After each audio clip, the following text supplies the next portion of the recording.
Elle s'appelle Elle, et elle est comme les autres.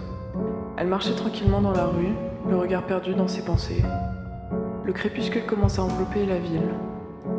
Soudain, elle sentit une présence derrière elle. Elle accéléra le pas, espérant échapper à ce sentiment d'insécurité grandissant. Et comme 76% des Françaises, un homme la suivit dans les rues de sa ville. Mais c'était trop tard. Une main, celle d'un homme, agrippa son épaule, la faisant sursauter violemment. Elle se retourna, le cœur battant, pour se retrouver face à un inconnu au regard hostile. Elle voulut crier, mais aucun son ne sortit de sa gorge nouée par la peur. Il lui lança des insultes, des mots qui la blessaient plus que des coups. Elle sentait la terreur l'envahir, la paralyser, si vulnérable, si impuissante. Puis, sans prévenir, il l'attrapa par les cheveux, l'attirant violemment, mais elle refusait de crier. Elle ne voulait pas lui donner cette satisfaction. Elle se débattit de toutes ses forces, griffant, mordant, essayant désespérément de se libérer de son emprise. Mais c'était comme lutter contre un ouragan. Il était plus fort, plus déterminé. L'agression physique qui touche 14% des femmes. Quand enfin il la relâcha, elle s'effondra au sol, tremblante et brisée. Des larmes de rage et de peur coulaient sur ses joues. Elle se sentait salie, violée dans son intégrité la plus profonde. Il disparut aussi vite qu'il était apparu, laissant derrière lui une victime marquée à jamais par cette agression brutale.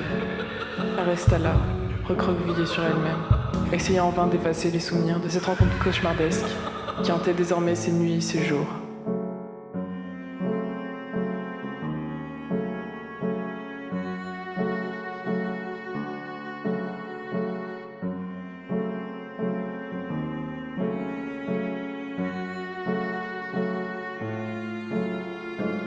Elle est une victime, une parmi les 100 000 autres recensées chaque année.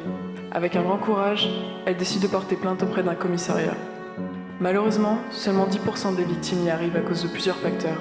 La peur de représailles, la menace, la manipulation psychologique ou encore le manque de preuves. Entre le moment où elle dépose plainte et la première convocation dans un tribunal pour l'agresseur, il se passera plus de 6 mois en moyenne, augmentant les chances de récidive. Si elle arrive à trouver suffisamment de preuves pour prouver la culpabilité de son agresseur, il ne prendra en moyenne que 2 ans pour violence conjugale et 8 ans pour viol. Mais les agresseurs passent rarement autant de temps en prison grâce aux aménagements de peine qui peuvent durer quelques mois ou plusieurs années.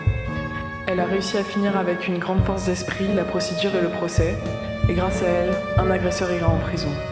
Nous pouvons penser que cette peine le remettra en question et qu'il n'essaiera plus jamais de faire du mal à qui que ce soit. Mais 40% des condamnés sont récidivistes dans notre société, un chiffre bien trop élevé. Elle a eu un peu de chance dans sa souffrance puisque la France a des lois pour la protéger, ce qui n'est pas le cas pour tout le monde. Puisqu'une femme victime sur 5 n'a pas de loi dans son pays pour se défendre juridiquement des violences conjugales.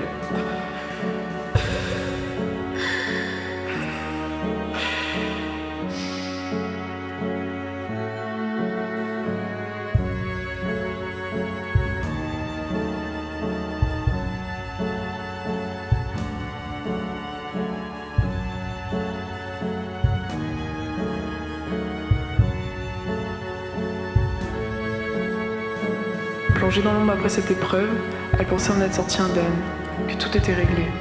Mais cette douleur, ce traumatisme, ils resteront à jamais gravés dans son âme. Environ 30% des femmes victimes d'agressions sexuelles signalent des grossesses non désirées.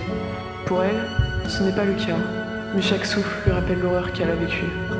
30% de femmes comme elle, victimes, déclarent des troubles mentaux graves, tels que des troubles alimentaires ou des comportements autodestructeurs. 3 fois plus de risques de tomber dans les ténèbres de la dépression, 14 fois plus de chances de frôler l'abîme du suicide. Une femme sur 15, en France, tente de mettre fin à ses jours après avoir été agressée sexuellement. L'État français tend la main avec des aides financières, un refuge en urgence, des soins médicaux et psychologiques et une épaule attentive dans les associations. Des secours qui se déploient dès le dépôt des plaintes de la victime, sans nécessité de gagner la bataille judiciaire pour y accéder. Cependant, des défis épineux l'attendent. Les séquelles sur sa vie intime, la crainte du jugement, les tourments professionnels. Mais parler, c'est choisir la lumière au milieu de l'obscurité. Elle n'est qu'une parmi tant d'autres. Ensemble, levons-nous contre ces violences.